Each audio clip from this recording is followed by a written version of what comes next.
Opa! Vocês estão bom? Como é que tá? Ó, o lance é o seguinte, enquanto eu vou pintando os trem aqui pra fazer o mais novo diorama de Valkyries, eu vou dar um dedinho do que aconteceu no episódio do qual eu tirei a ideia do diorama. No caso, é o primeiro episódio da terceira temporada. Tem todo um contexto que eu perdi, porque eu não assisti a live certinho, eu não cheguei bem no começo, não. Então, vamos lá. Eu vou pegar da parte do contexto, tá? Que daí eu dou o contexto e falo mais ou menos da aventura que eu vi ali e tal, e nós vamos para a explicação do diorama. Ajax, em uma tentativa de remontar suas memórias e conhecimentos, vai até os cantões, guiado por lembranças em busca de obeliscos espalhados pela região. Chegando em Portos Pólvora, junta-se ao grupo de aventureiros de Raziel, que o traem e o entregam aos cultistas, após descobrirem sua conexão com as estrelas através da tatuagem em seu corpo. Raziel, revoltado, defende Ajax, e este percebe estrelas no colar do patrulheiro. Os dois lutam contra os cultistas e o antigo grupo até a chegada de Kendall e a Kuka. Ao longe, preso em uma jaula, Victor observa as tatuagens de Ajax e o colar de Raziel. Tá, esse é o resumo, o contexto do que aconteceu no episódio. Beleza. Aí é que começa a aventura. E quem vai contar a aventura, logicamente, que é ele, Tocadinho, o bardo. Sentem-se, meus queridos, e preparem-se, pois hoje vou contar uma história que é de arrepiar os cabelos da churanha. Pra quem não sabe, churanha é uma partezinha do dedo onde fica os pelinhos, tá? Seus bandos de pervertido. Bom, vamos lá. Hoje a nossa história é sobre um grupo de aventureiros perdidos em terras distantes dos cantões. Um lugar cheio de piratas e gente que não deveria nem existir. Mas tudo bem, vamos manter o mínimo de respeito aqui. Mas o que aconteceu foi mais ou menos o seguinte. Feridos após uma batalha, nosso grupo de aventureiros, compostos por Ajax, o bruxo das estrelas, Raziel, o patrulheiro espreitador, Hendel, o bárbaro das matas, e Kuka, uma druida, se viam numa situação tanto quanto delicada.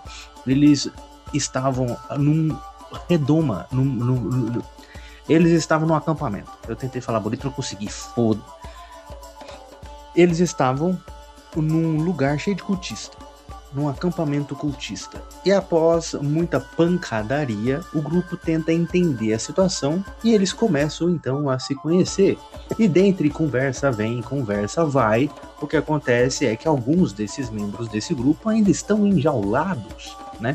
Ainda na jaula, um deles, Victor, grita em direção ao grupo, enquanto Raziel percebe também um navio nativo percebe um nativo gravemente ferido em outra jaula. E todos aqui sabem muito bem, não é, senhores? Quando cultistas capturam pessoas, seja indígena ou quem for, para boa coisa não é. Nossos amigos aventureiros estavam em maus lençóis. O que acontece é que nesse interim, olha só que palavra bonita, interim, senhores, Hendel tenta abrir a jaula de Victor na força, sem sucesso. Parece que a terra de Valkyries está amaldiçoada por bárbaros completamente incapazes. Mas tudo bem. Até que Ajax, com a ajuda de Kuka, a Kobold, e das instruções de Victor, encontra a chave no corpo de um dos cultistas e o liberta. A calmaria é interrompida quando um cultista tenta fugir, fingindo-se de morto. Pera, tá... só um pequeno adendo aqui, quebrando a quarta parede. Como que alguém foge fingindo estar morto? Tá, mas tudo bem, voltando. Mas é rapidamente capturado e amarrado pelo grupo. Enquanto isso, o Kuka analisa o altar e percebe que o símbolo não pertence ao primeiro afogado, indicando a presença de duas entidades distintas, atuando no mesmo local. Kuka encontra o arco de Victor, enquanto Ajax revela a carta encontrada e os dois discutem sobre o culto. A druida passa a suspeitar de uma ligação com o chifre. De novo aqui é o Stremildo, não é o Tocadinho, não. Eu tô meio confuso, mas tudo bem. É porque muito do episódio eu confesso que eu também não lembro. Mas vamos lá. O grupo se apresenta oficialmente, então, né, são feitas as devidas vênias, e Kuka utiliza sua magia para curar os ferimentos. Nesse momento, a Jax percebe uma convergência entre sua magia e a da druida, como se compartilhassem uma mesma fonte.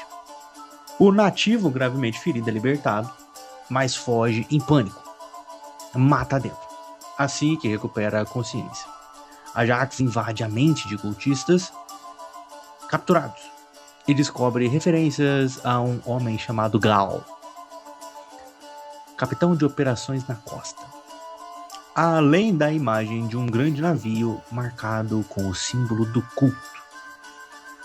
Nesse momento, senhores, após toda essa bagunça, após luta, após conversas, após se conhecerem, após libertarem um pobre indígena que tinha sido preso pelos cultistas, nossa kobold se perde.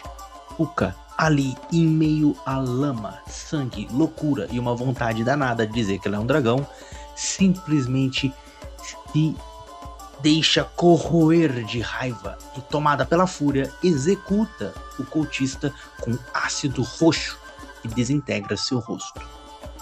A visão, senhores, é tenebrosa. A kobold simplesmente se coloca em frente ao cultista, levanta sua mão, um brilho roxo, azul e vermelho começa a sair por entre seus dedos. E então o cultista começa a se deformar. Seu nariz some, derrete, a pele pálida começa a cair e ele vai se desintegrando. É uma cena terrível, senhores. Não é algo que alguns dos meus amigos aqui, que já conhecem muitas das minhas histórias, já tenham ouvido eu falar. Pode ser que seja algo comum nos cantões, mas, diga-se de passagem, não é algo que seja comum em toda a Velkhariz. Após isso, a Jax entrega a carta ao grupo. Handel não consegue lê-la. Por que será que o Bárbaro não conseguiu ler? Pequeno detalhe. Passando a tarefa para Raziel. Ao analisarem o conteúdo, percebem símbolos semelhantes aos do colar do patrulheiro e as tatuagens no corpo do bruxo. Ao segurar o medalhão, a Jax é tomado por um impulso estranho, suas tatuagens começam a se mover e se alinhar, brilhando em resposta ao objeto. Uma onda de energia percorre tanto o bruxo quanto o patrulheiro, sem que nenhum dos dois compreendam o que estava acontecendo. Esse, senhores, é um conto que eu, Tocadinho, confesso que gostaria muito de saber no que mais vai dar.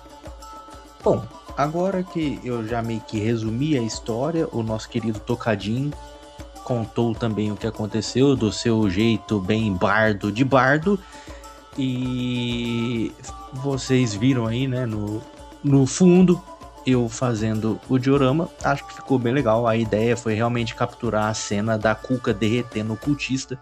Eu acho que foi um dos pontos altos do episódio. Devo confessar de novo, tem muita coisa do episódio que eu não me lembro, eu não tive tempo de dar uma revisada boa no episódio para poder fazer aqui um resumo melhor para vocês, galerinha. Mas o Luigi, nosso amigo Luigi, novamente um salve pro Luigi. O resumo dele aqui ajudou e muito. Se ele continuar fazendo os resumos, acredito eu que não vai ser nenhum problema usar para poder fazer um resumo do resumo aqui na hora de contar a história por trás do diorama. E o diorama é esse aqui que vai ficar para vocês darem um bisu. Espero que vocês tenham gostado. Fiquem com Deus e eu fui.